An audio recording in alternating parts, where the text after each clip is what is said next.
Hello, guys. Welcome to Am Yisrael Thrive. I'm your host, Shane Natanya, with Jen, and this is where thriving is our resistance. And I'm so glad to see you back again here on this Sunday afternoon. Exactly. Same. How's the weather you're doing, Jen? As you can see, we have some sunshine for once. It's glorious. It's beautiful outside. The upcoming weather is going to be a little wonky. We're going to have one day of like mid 70s, but then the next day we are going to get snow. So Interesting. I don't know what's going on with Mother Nature right now, but yeah, we're having similar in California. So we've been having a heat wave in like the 80s for the last 2 weeks. And then I think it's like Tuesday that it's supposed to rain. So we're getting the same thing.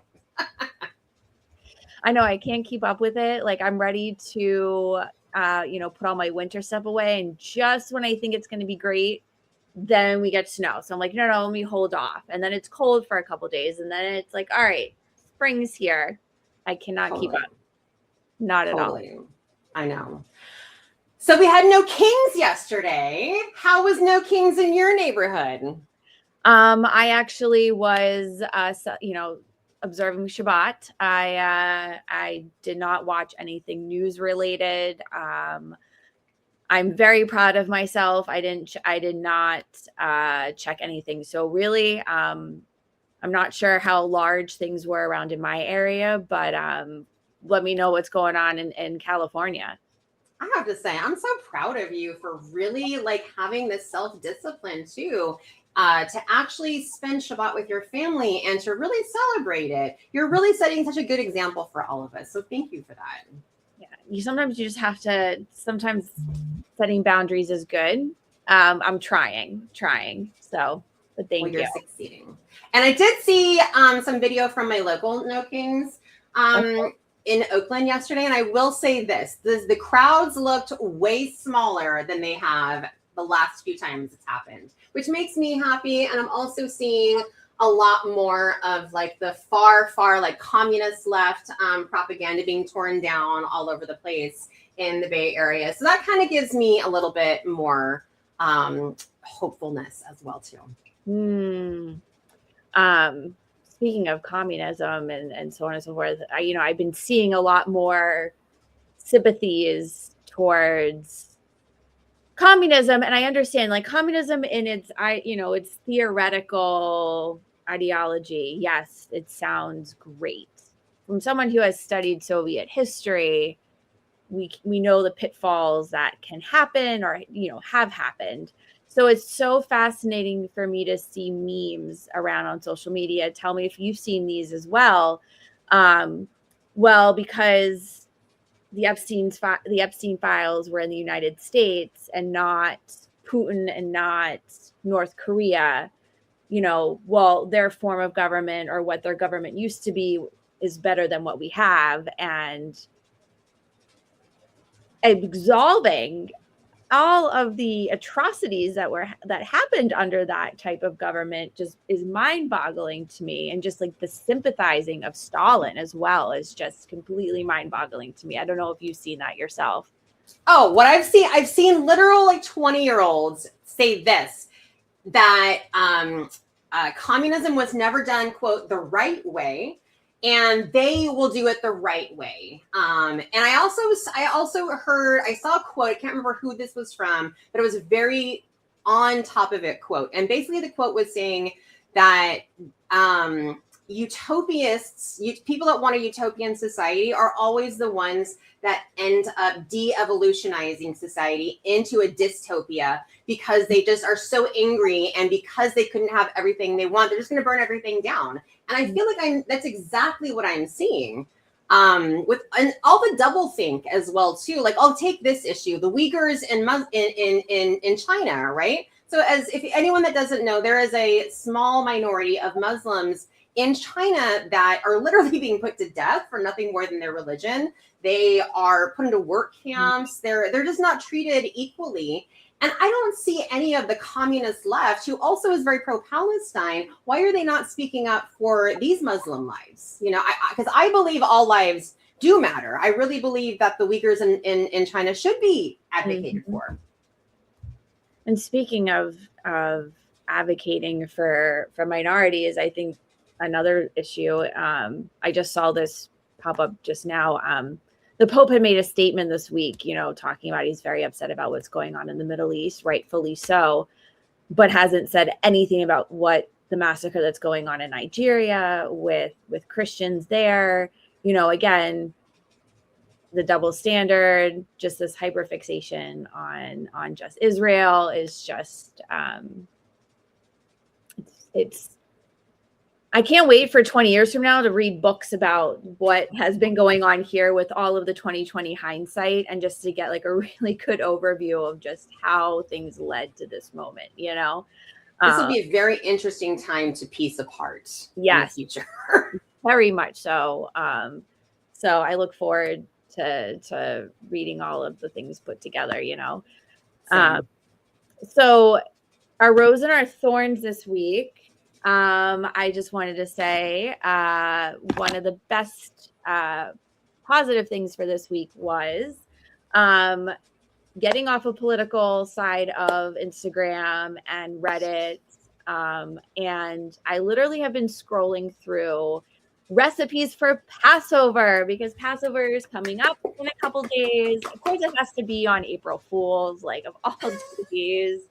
And I saw shout out to Malka, who I see is turning her kitchen over in the process right now. So good luck with that. Oh yeah, we're like I've been cleaning, and I just been like going out to get some stuff, and I have to say it's been Jewish joy, right? Just seeing all of the really creative ways people have turned matzah into some masterpieces, like sushi-esque, pretzels, their tacos. Like it's very creative, and it was just brought me some joy, because I'm like, okay, I'm going to make something fun for Passover. So that was a really, great positive side of Instagram. And my last positive thing is, my birthday's coming up. So I'm like, what am I going to do for my birthday? Because I can't have a cake because it's Passover. And some people have sent me some places where you can order like made stuff. So they have like a 7-layer matzah cake that you can order, or they have like a tiramisu. So I think I might splurge on that, because I don't think my culinary skills are good enough to make a really good cake. The tiramisu cake sounds amazing. I know. So I think I might get that one. But I just want to say shout out to those that sent me all of those messages. It was amazing. So that was very nice. Yeah. Well, my thorn of this week was that, and this is perfect because today our guest is Jodi Taub, and she's a clinical therapist and trauma specialist, and so she's the perfect person for me to talk about this with. But I had sort of a little crash out last week. Anyone that tunes into my Instagram or my threads will have seen it, essentially. But I'm also going to lead this into more of a serious talk, and it was, I do joke about it because that's the way I tend to cope with things, but it was very difficult to obtain help when you're sort of in crisis. And I wrote a piece talking about exactly that, how the expectations that we have for people that are literally in a mental health crisis, that are not organized, are not able to control the pressure or the volume of their voices, things like that. How we misinterpret very short answers, trying to give you what you're needing while they're trying to internally struggle with their feelings as well. I was dealing with all of that, just from the fact that we all live in such a toxic culture for Jews right now. Mm. And so I'm really looking forward to talking to Jodi. But on my rose, I am out of Instagram jail. So I am able to accept collabs again, which has been amazing. And my views did not fall as much as I thought they were. I went from 4.6 million views while I was still collaborating, and it only fell to 2.6 million. So I'm like, all right, I can deal with that. That's amazing. Like, honestly, from like getting that ding, that's incredible. Yeah, so I decided to use it as my true metric for what my real views are. Mm-hmm. Exactly. Um, I cannot wait for our guest to come on as well, because as you said, a trauma specialist, you've heard me talk about this before, being an educator and having a lot more students coming in with a lot of trauma, and like, what are the best ways to like know when a student is about to crash out? What are the best responses, an adult can provide, or, if a friend is also dealing with that, like just knowing what are the practical tips, to use when we do have these moments, because we are going to encounter them. And I think it's better to be proactive than being reactive. Because I've seen, students who, have had a crisis, and, you don't want to just have to then be reactive about it. You want to make sure that it doesn't happen. So I'm really excited to speak with her as well. So absolutely. From with no more ado, let's go ahead and introduce our guest today, Jodi Taub, from Chronic Illness Therapist. Let's go ahead and bring her on. Welcome, Jodi. How's it going today? Hi, great to see you both on this Sunday. And I heard you talking about the weather, and it's 55 degrees here in New York, and that feels like summertime at this moment. I bet there were some people walking around in shorts. So after a really long winter, I was really excited to have a little sunshine here. Yes. As someone that used to live in New York, I totally get it. I remember it being like -15 in the winter time. And we've had a winter. Oh, totally. So for Jodi, for those of our members who are tuning in that may not know who you are, can you just please give a little bit of a 30-second elevator pitch as to who you are? You got it. So I'm a private practice psychotherapist, and I've been working for almost 30 years in the field, and I work with children and adults, and I do individuals, couples, and group therapy. I have a subspecialty in chronic illness, which is why you mentioned that on Instagram I will be found under Chronic Illness Therapist. And now I also have a subspecialty in Jewish mental health over the last 4 and 5 years. So 4 or 5 years ago, pre 10/7, I started to notice all of the incidents of anti-Semitic hate, especially here in New York, and what we were experiencing living here in our field, working with some of the patients that I work with. And so I have been sort of 24/7 on promoting Jewish mental health and dealing with stress, but also promoting resilience, especially since 10/7. So that's me. Incredible. It's kind of interesting how you said that you started talking more about Jewish mental health before 10/7. So, what have you noticed since 10/7? What have been the commonalities among those that are seeking therapy or assistance? Well, I think it's important that you mentioned that, because, there were a lot of people who were, obviously it's pervasive now in a way that we never could have imagined, right? But things were happening. We didn't just get here. And so what was happening is people were seeing, anti-Semitism at work in their field, some of the anti-Israel commentary and propaganda. And so all of those statements, and it started seeping into school and academia. And so when 10/7 happened, it was a perfect time of the rollover, right? So it was like the catalyst, and it opened up the floodgates. But these things were happening earlier. So I had become involved with the New York Social Work, NAS, so it's the National Association of Social Workers group to combat anti-Semitism. Two of my colleagues started running it, and it was a great place for me because I was able to, talk with other clinicians and other social workers, but we were seeing it in our field. We were hearing the white oppressor nonsense that we all know. I don't have to explain to this audience, but I could say that Jews were white oppressors, and it opened up the doorway for discrimination against us. And so I started hearing all of this pre-10/7. So when 10/7 happened, I already had a foot in the door and became involved with various social work and therapist organizations to help work on Jewish mental health and provide support to families, to individuals, to students, and in various capacities. So I'm glad that I could do something about it. And that's my Jewish resilience. I got to do something about it. That's wonderful. And that's one of the things I love about, our people is that resilience. What are some of the things that you're sharing with your clients to help them realize just how resilient they are truly? I think Jen, you had brought this up before about being prepared. Yeah. So I think as things sort of trickled in, it's like the losses have sort of like escalated. It might be, oh, my kid in college, or my kids in school are hearing things, or I experienced this, anti-Semitism at my job, or I had the betrayal of a friend who did not support me after 10/7. All of these things sort of crept in. And I think right now the best practice is to start preparing and start having those conversations, so that when you're in a situation where your approach with a conversation, with somebody, with somebody from work, with a friend, you're grounded in your own boundaries about whether you want to engage in that conversation, when to engage, when not to engage, and kind of what you want to say. And so when you're prepped, it's less anxiety provoking because you're not caught off guard. And so I think it's important for everyone to sit down and say, okay, when is it a time that someone is really encroaching on my boundaries and they've said something that's anti-Semitic, and I really need to say something or shut down this conversation because I'm becoming overwhelmed by this.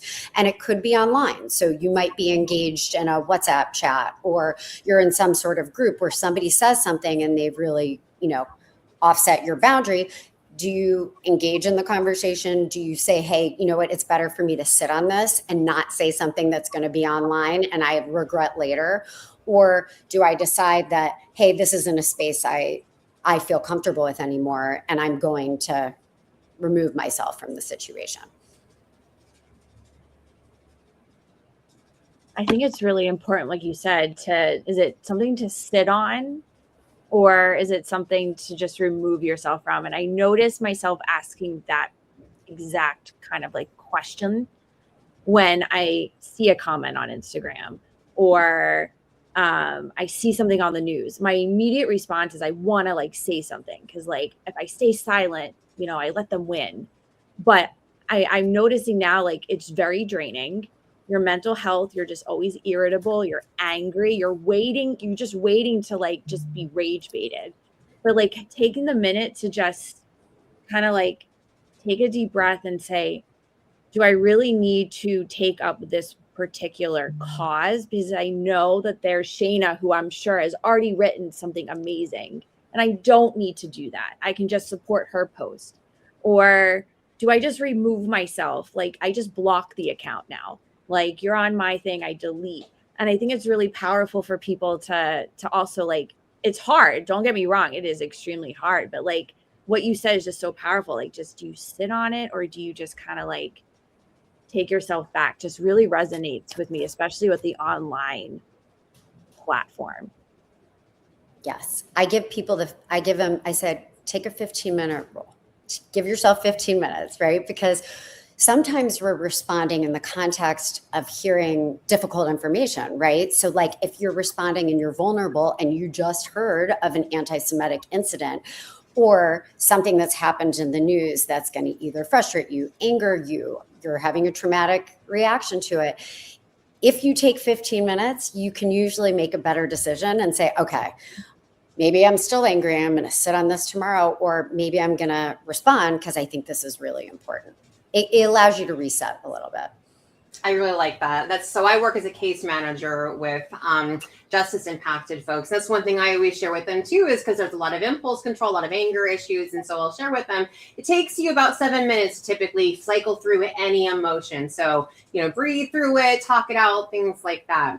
I've also heard from Jewish therapists, however, that they're also being targeted if they say that, that they are culturally competent to treat other Jews, or if they want to label themselves as Zionist therapists. What are your experiences with that? Oh boy. I've had quite a few experiences, and I've also done some continuing education around this too, because we have had so much discrimination within the field. I mean, right after October 7th, someone in my internal feed from an therapy association went in, wrote what I had said, found my Instagram account, put like a circle with an X on it, and basically said that I was like a genocide supporter. And so I've gotten it from the get-go. And so many of us have been on these internal feeds where the people who have stood up for everyone else not only didn't stand up for us, but then persecuted us, which goes against all of the ethical boundaries in psychology and also in social work in the helping fields. So Jewish therapists have also been going through their own trauma of feeling like, wait a second, how did the field that we supported, that so many of the different modalities and the different thought practices come from Jewish people and also from Judaism, all of a sudden people are not supporting us, discriminating against us? How do we handle this in real time? And so when we don't have the backup and support of our peers, and I think there's, one is the acceptance of it. This is where we are. And very unfortunately, anti-Semitism has been taught and been pervasive in academia. And then the second piece is, okay, how do I want to handle this? Am I the person who wants to stand up and do something because it feels very important to me that I need to advocate or do something with this? Am I the person who says, you know what, I don't really want to take this on, but I'm going to figure out what my own boundaries are, or not, disengage from a particular group, or set my own limits with my supervisor or with, the clients and patients that I work with, because ultimately none of us deserve or should be discriminated against. And so now we're all having to think about that in a way that has continued, and we're going to have to continue to find our way throughout this. I think that's been one of the hardest things, is trying to reconcile seeing people that you've been friends with. I've seen many posts circulating online. I lost friends that I've known for 20, 30, 40 years who I thought would stand by me, because we, did Black Lives Matter. We went to Pride parades. We acknowledged Indigenous people's land, and then October 7th happened, and the silence, and like, people are like, what do you recommend to us who are like, how do we deal with the loss? Like, it's just like, it's grieving. It's, we really lost a lot of people. And how do we yeah, I mean, I think that's one of the most hurtful losses, is that betrayal trauma. It's a betrayal, and it's traumatic, because it's not just the loss of a friendship. It's not just, hey, we just see things differently, but people supported, organizations, groups, thought process, ideology that threatens our livelihood, our existence, our ability to function in society, and ultimately our safety. So if someone is doing that, right, you're crossing a boundary that, how do we still maintain a friendship? And there are some people who really didn't understand it. So I think there's the grays on all of this. There's people who are blatantly, you can no longer be friends with them because they actually are a safety risk or a danger to you in that way. And you're going to have a traumatic response, because the loss of the friendship is related to a betrayal trauma, and it runs so deep in a very different way than, hey, we've lost touch, or hey, we got in a fight or conflict.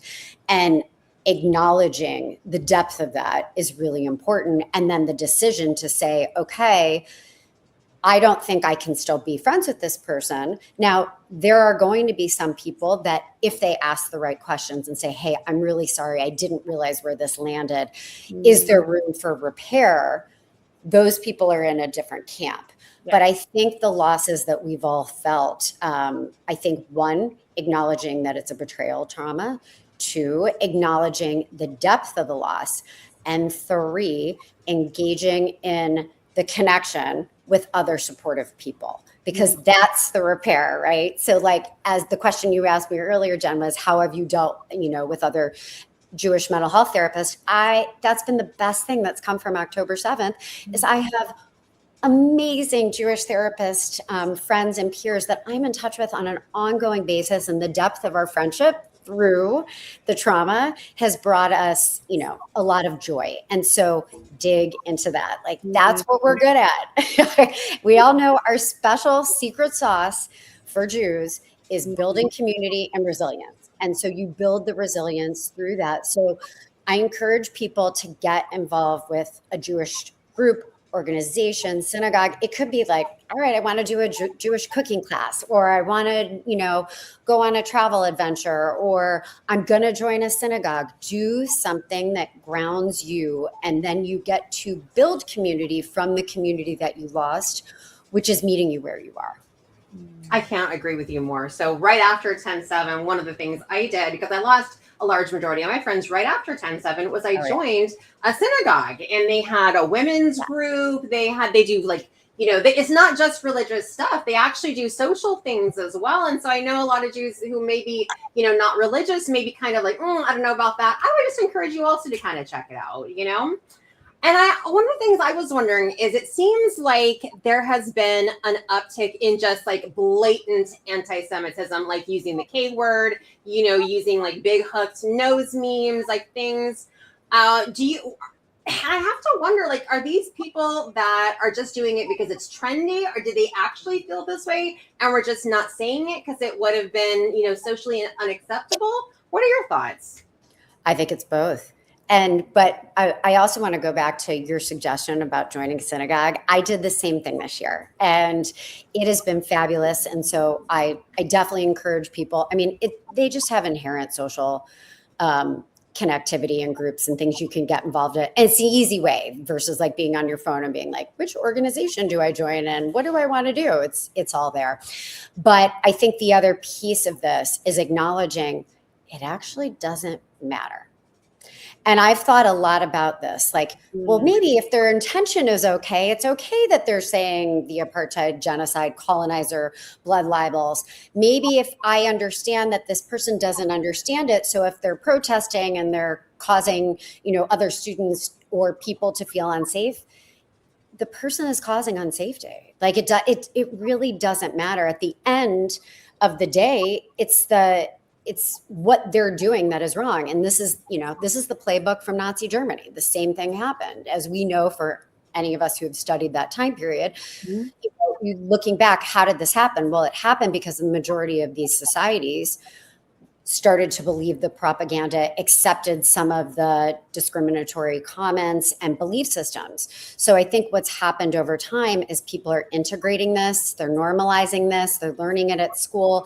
And would they have necessarily been inherently anti-Semitic 10 years ago, 15 years ago without this information? No. But regardless, it's happening. And I think we have to look at it from that perspective, because that's the truth. It's never okay. What would be a way for us to respond back, and like, what are the most what's the healthiest, most impactful way to respond to these triggers or any incidents that happen? Because I've been seeing online, like, I've been learning new things all the time, but like reactive, oh gosh, I'm forgetting the word. Shayna, we were talking to Owen about this. Reactivity versus proactivity. When someone's trying to get a rise out of you, they're being provocative. Yes, they're doing it on purpose because they want to get that rise out of you, because then they can make you look bad. So like, how can we make it so that we don't get to that point that we just get so upset that we do lose it or whatnot? What would be like the most what's the healthiest way to engage on neutral terms? Right. So if you're talking about, for example, like you're online and somebody posts something and they post something that's upsetting, is it someone you know?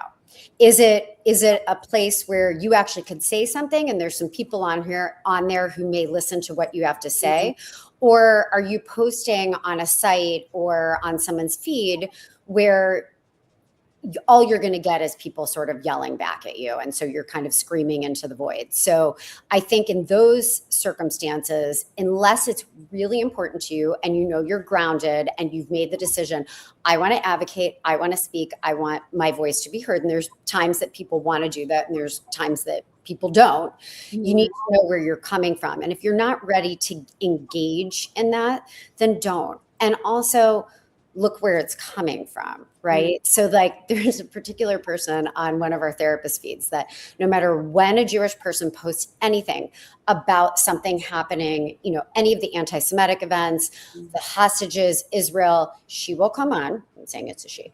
There's a lot of she's in my field, but she'll come on and she'll make an anti-Semitic comment. She will say something that's cruel. She will deny that person's experience. And over time, I think a lot of the Jewish therapists learned, let's not engage with this person because it feeds into this. We can recognize this. But I think, as you were saying, Jen, too, it's in a bombardment. And so we also want to check in with our own emotional grounding. So if we've had a stressful week and you know that your stress tolerance and your levels like a 6-7, probably better to not engage because it's going to activate you. You may become more upset, more frustrated, more anxious. If you're in a space where you're like, I've had a pretty good week, I'm feeling pretty calm, I can tolerate a little bit of this and I want to engage, and that's okay. So I think do a check-in with yourself, see where you are, number one. Number two, look at who's saying something. Is this a place that I want to engage? And three, is this the right timing? I can't agree with you more. One of the things that I had to admit to myself last week when I had my own little crisis was recognizing that if I were to go outside and to have to, deal with other human beings, it would not be safe for them or for me. And so recognizing what is best for everyone. That being said, I also have to really, wonder, how does all of this prolonged stress for years now affect a person's psyche? Yeah. I think that's an important point. Is there's a difference between short-term stress and chronic stress, because with short-term stress, we have the opportunity to recover. When we have prolonged stress over a period of time, that's where we sort of get into the emotional and nervous system dysregulation, because we're in a prolonged state of activation. So people might experience anxiety, depression, burnout, feeling disconnected, feeling hopeless and shut down. So I think it's important to recognize that. And that's when you say, okay, wait a second. I realize I've been in this prolonged state. What do I need to do to ground myself, to recover from all of that and repair? And so that may mean I'm taking a break from social media for this period of time. And I tell people to do this all the time. Social media serves a purpose. We would not be here today without social media. And it allows us to connect with people from all over the world and to engage. But there also are times where we need to take a break. And if you find that you're doom scrolling and you're continuing to be upset and frustrated, take a reset. So maybe you consciously say, hey, I'm just going to check my email or these necessary groups, and I'm going to take a break from my feed for a day or two, just to give yourself a reset. And we know through research that it actually works, and it gives people a break from the stress, because anytime you are engaging, we can't control for the stress. You're going to see all the instances. We're going to feel all other, the people that we know who are on our feed and in our groups, we're going to feel their stress and anxiety.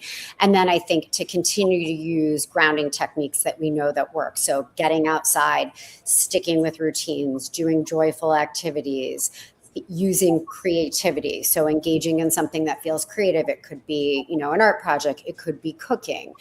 It could be learning about something. So do something that you love. And the thing I stress the most is community care. So connect with the people that you love. So instead of like doom scrolling, spending a couple hours looking at things and just sort of sitting there, be like, all right, I'm going to call one of my best friends. I'm going to reach out to somebody. I'm going to make a social plan. So do something that's important to you. I want to also give a shout out to On the Way to Be a Jew. He sent a comment in saying, Jodi, thank you for speaking up on this. As a mental health worker myself, anti-Semitism is becoming cancerous within the field at many times. Yes. And that's why it's all the more important that, as Jewish therapists, we advocate when we talk about what's actually going on. So for those of us who are looking for a Jewish therapist, is there a way that we could find more, readily and easily a Jewish therapist? I know for myself, finding a therapist took you're on a wait list for so long. And then my therapist that I have is not Jewish, but I'm just wondering, is there, a conglomerate or an Instagram page that like highlights who might be under different insurances so that, Jews could, make an appointment or, so on and so forth. So this will be a shout out to some of my colleagues. So there's several different organizations. So one, Gesher Campus Care, and I believe they're just changing their name, but they do offer, they vet for Jewish therapists. They make sure that they are culturally competency trained in Jewish cultural competency. And so that's one place to go. I also will let people know that Psychology Today, which is the largest database of mental health providers, actually does have a listing to list yourself as Jewish. So you can put that in when you go to Psychology Today and actually find a Jewish therapist that does pop up. And so there's also like several different sites that they can look on Facebook. Like there's also the Jewish Therapist Collective. And so a lot of Jewish therapists are on that. That's on Facebook as well. There's Jewish mental health therapists. So there's a lot of searches that you can look for finding Jewish culturally competent therapists. That's wonderful. And I know that one of the things that's been really helping me to feel more centered is to look for meaning in my life and to see how I can incorporate it more. What are your thoughts in how meaning can play into helping a person heal? It's huge. So we know that when people are recovering from chronic stress or from trauma-related incidents or events, finding meaning and purpose to it, right? So if we have a stressful life circumstance, you have to find meaning and purpose. Otherwise, you just live with the loss and the grief and the anger and the frustration. So we all have to find meaning to a difficult life event. And that's, with Passover coming up, as I just did a pre-Passover Seder with my family yesterday, it's a reminder of that. Like our Jewish traditions teach us to do that. How do we find meaning in adversity? So I went through this difficult life experience. What did I learn from it? What are my takeaways? How would I do something differently? How is this experience making me more competent? And what do I want to work on in the future? I have a question. Being a mother, I grew up with a household with a lot of intergenerational like Holocaust trauma. And, I've been trying to work over the years of just not bringing that trauma to my son. I wanted to break the cycle. Now with October 7th, I don't want him to associate being Jewish with like all the anxiety that I'm feeling. And I'm trying to navigate ways to teach him about what's going on. What do you recommend, with young children? So I'm not perpetuating this feeling of hypervigilance and that kind of thing. So you just reminded me of something, and I have to give a shout out to some of my other Jewish therapist friends groups, and it's related to this too, because I'm working on a chapter with the Association of Jewish Psychologists, and we're doing a book on trauma and resilience, but also the Association of Jewish Psychologists also is a great resource for finding Jewish therapists. And there's also the Jewish Mental Health Collective that provides free support groups, and there's a whole bunch of them on there. So, okay, back to the child part. Okay, so what we have to do is think about things that are developmentally appropriate. And in the same way, think about, I'm just bringing it up because it's Passover, right? So like if you look at the plagues and you're like, oh, look, there's frogs, and you make a puppet, and like, how do we teach kids about our story, right? Most of our story is about struggle, destruction, being misplaced, right? So, but we still are able to teach kids in a way that they understand. So I think it's sort of talking about things in a way that's like, okay, these are some things that are going on in a way that they can understand, in the same way that you would with a Jewish holiday. Find something that's developmentally appropriate that they can understand, but at the same point, make them feel safe at the same time, that it's not a threat. So they're not feeling threatened. So I think depending on what it is. So if there's a conversation now, which unfortunately this is now happening with children at school, where a kid says something really mean and makes an anti-Semitic comment, having that discussion and saying, you know what, I'm really sorry that Johnny said that to you, and that's really mean and cruel, and kids say really mean things. How do you feel about what he said? How did the other kids respond?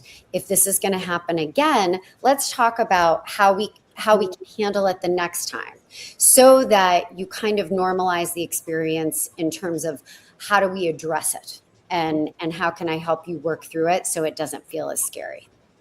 Yeah, I am not a mother myself, but I have a lot of my friends that are. And one of the things I wonder is, how can we instill a sense of Jewish pride in our children, so that when they do go out there in this world, and they inevitably encounter such ugly hatred, that they can still stand proud in who they are. What are your suggestions?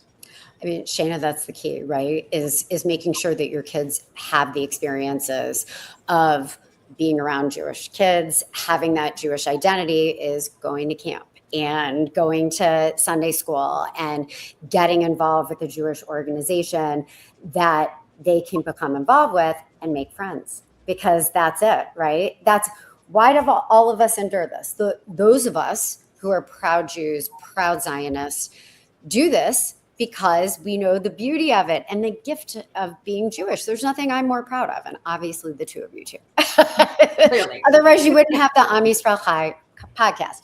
And so if you get that, if kids grow up with that Jewish identity, with the friendships, with the meaning, that's worth all of that. That when the kid at school says to you, oh, like, makes the anti-Semitic comment, the reminder of is like, yeah, they're not as lucky as you are, that you have all your camp friends, or you have all your friends from Sunday school that you hang out with every week, and they might just be jealous of you. I like that. Before we end our conversation, I was just wondering, for any listener out there who is feeling, exhausted, tired, numb, hopeless, scatterbrained because of all the bombardments of all life and things that are going on in the news, what can they do? What is one thing they could do today to get them in the right direction, to get them out of this kind of darkness? Start small. So choose, we get overwhelmed when we have to do too many things at one time. Choose one small thing. So choose one small act. So it may be saying, okay, I'm going to do a Shabbat practice. I'm going to connect with a Jewish organization that I'm going to do something that I want to do that provides some meaning and purpose to all of the darkness that's been around us. That's one lovely. And I want to read one more of the comments here. So from Phyllis says that I enjoy the connections that she's made over at Temple over the last decade, but I do miss the connections I had with friends from different cultures. I don't want to spend time with people just like myself. And I think we can all probably relate to that. Jodi, where can people find more of you on the net? Yeah. So I think it's deciding. We've lost a lot of friendships, right? Or friendships have had conflict, but it doesn't mean that all these friendships need to go by the wayside either. So think about the friends that may have responded to October 7th in a way that was upsetting, but may not still be in the same sort of activity. And are there some friends where there's a potential to have some repair, where you know that, hey, this is a person I really knew for a long period of time. There was a lot of good with our friendship. Can we re-engage in a way that feels okay and move forward and repair that friendship? Because there may be some friendships where, there's obviously some friendships that are a no-go, but there might be some relationships that you may be able to say, all right, this was specific to this period of time, but I don't see them posting these things anymore. We've kind of moved past this moment. Maybe they have more information versus, watching the news and, posting, free Palestine, that they've moved on from that too. That's a good point. Because one of the things I've felt very challenged myself is, there's one friend of mine that I've been friends with like a decade, and she got very into the free Palestine and refused to have conversations with me, but she's since been trying to be there for me in the last year. And it's been really challenging for me to let her back in just because of distrust. How can we Like, get over it. Yeah. Well, I think for that one in that trust it where they're making an effort, it may be to have a conversation to say like, hey, listen, like I noticed that, you must have noticed I put some distance in our friendship and this is why. And if you're interested and you want to learn more and understand why this was upsetting to me and how we can move forward, I'm welcome to that conversation. Wonderful. Well, thank you, Jodi Taub, for joining us today. I really appreciate your time to speak with us. It was so much fun. Thank you. Have a wonderful rest of your day, Jodi. Okay. Yes. Happy Passover to everybody this week. Yes. Chag Sameach. Happy Passover, everyone. All right. Well, that was a wonderful conversation. What are your thoughts, Jen? I love it. I think great advice. Start off small. I loved the slow it down, remove yourself if you need to. Just really, really practical advice. It's hard, but it does work. And I highly recommend, taking Shabbat off and really just not looking at the news and going outside. Now with the spring is here finally, that's the advice I'm gonna take from what she said.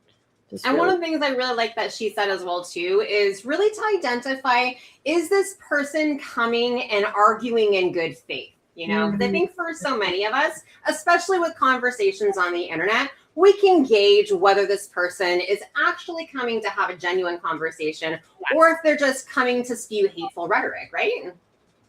And pretty much I've been following your logic. Like if it's just not even worth my time, just block.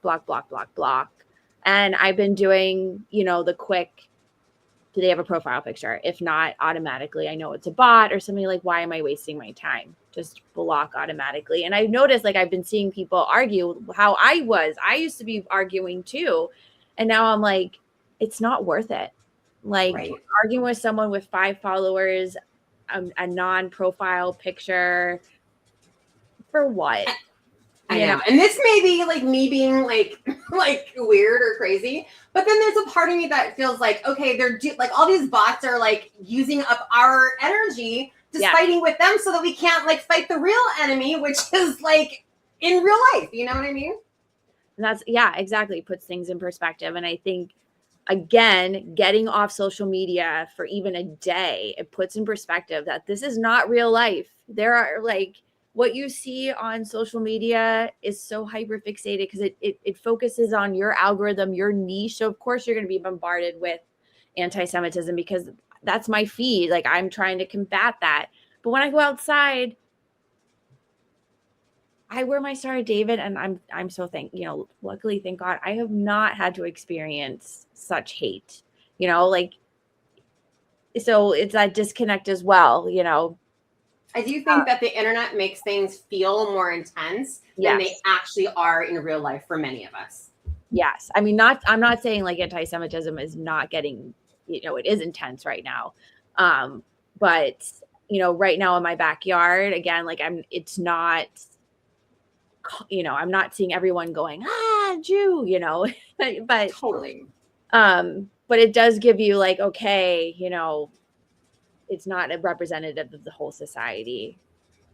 So absolutely. I think we have to kind of put things in perspective sometimes, is that when the world can feel very heavy, that it not is as bad as we can perceive it to be, right?